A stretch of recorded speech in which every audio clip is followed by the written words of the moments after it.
Hello viewers, welcome to my channel history with Amit sir. আমি অমিত। আজ আমরা আলোচনা করব ক্লাস 10-এর ইতিহাসের অষ্টম অধ্যায়ের অন্যতম একটি প্রশ্ন, স্বাধীনতার পর ভারত কী কী সমস্যার সম্মুখীন হয়, অথবা স্বাধীনতার পরে ভারতের সামনে কী কী সমস্যা দেখা দিয়েছিল। আমরা জানি যে 1947 খ্রিস্টাব্দের 15ই আগস্ট ভারত স্বাধীন হলো। ভারত স্বাধীন হওয়ার পর ভারতের সামনে বেশ কিছু সমস্যা দেখা দিয়েছিল।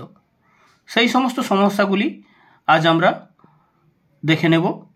যেমন সাম্প্রদায়িক সমস্যা দেখা দিয়েছিল, সাম্প্রদায়িক দাঙ্গা দেখা দিয়েছিল, ভাষাভিত্তিক রাজ্য পুনর্গঠনের সমস্যা, দেশীয় রাজ্যগুলির ভারতের সাথে অন্তর্ভুক্তির ক্ষেত্রে সমস্যা, উদ্বাস্তু সমস্যা, বিভিন্ন সমস্যা দেখা দিয়েছিল। সেই সমস্যাগুলি আজ আমরা দেখে নেব।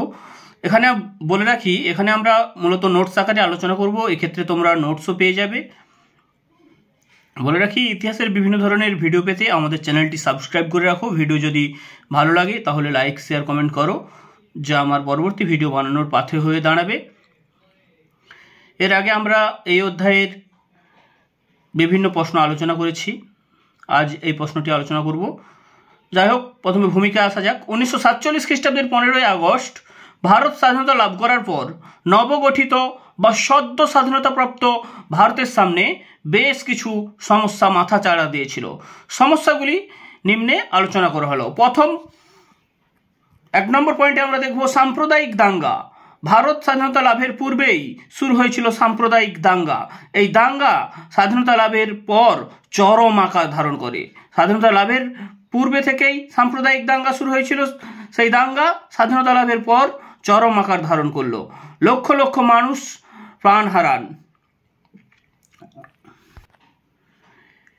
পেন্ডেরেলমুন এর হিসাব অনুযায়ী শুধু পশ্চিম সীমান্তে মারা গিয়েছিল 15 লক্ষ মানুষ। এছাড়া প্রচুর মানুষকে ধর্মান্তরিত করা হয় এবং ব্যাপক লুটতরাজ চালানো হয়, মানে লুটপাট চালানো হয়। দ্বিতীয় পয়েন্ট আমরা দেখব উদ্বাস্তু সমস্যা। ভারত বিভাজনের সঙ্গে সঙ্গে পাকিস্তান থেকে ভারতবর্ষে আগত শরণার্থী প্রশাসনের উপর বাড়তি চাপ সৃষ্টি করেছিল। ভারত বিভাজন হয়ে গিয়েছে, এর ফলে পাকিস্তানের যেসব মূলত পাকিস্তান থেকে যেসব ভারত বিভাজন হয়ে গিয়েছে, ভারত বিভাজনের ফলে পাকিস্তান থেকে বিভিন্ন শরণার্থী ভারতে আসতে থাকে। এর ফলে ভারতের প্রশাসনের উপর চাপ সৃষ্টি হয়। পাকিস্তান থেকে মূলত শিখ, হিন্দু সম্প্রদায়ের মানুষরা ভারতে চলে আসতে থাকে, চাপ সৃষ্টি করেছিল, প্রশাসনের উপর বাড়তি চাপ সৃষ্টি করেছিল। সেই সঙ্গে ছিল তাদের পুনর্বাসনের প্রশ্ন। এবার আমরা দেখব 3 নম্বর পয়েন্ট, দেশীয় রাজ্যগুলির ভারতভুক্তি। দেশীয় রাজ্যগুলির ভারতভুক্তি। স্বাধীনতা লাভের প্রাক্কালে ভারতে প্রায় 600টি দেশীয় রাজ্যের অস্তিত্ব ছিল, যার মধ্যে কাশ্মীর, হায়দ্রাবাদ, জুনাগড়ের মতো কিছু গুরুত্বপূর্ণ দেশীয় রাজ্যও ছিল। এই রাজ্যগুলি স্বাধীন থাকলে বা পাকিস্তানের সঙ্গে সংযুক্ত হলে ভারতের সংহতি ও নিরাপত্তা বিঘ্নিত হতো।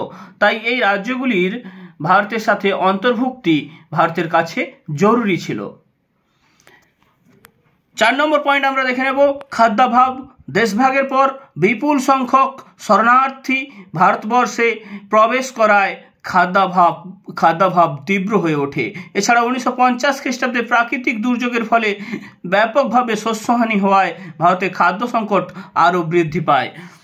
5 নম্বর পয়েন্ট আমরা দেখে নেব আর্থিক সংকট। দীর্ঘদিনের ঔপনিবেশিক শোষণের ফলে ভারতবর্ষ তীব্র আর্থিক সংকটের সম্মুখীন হয়।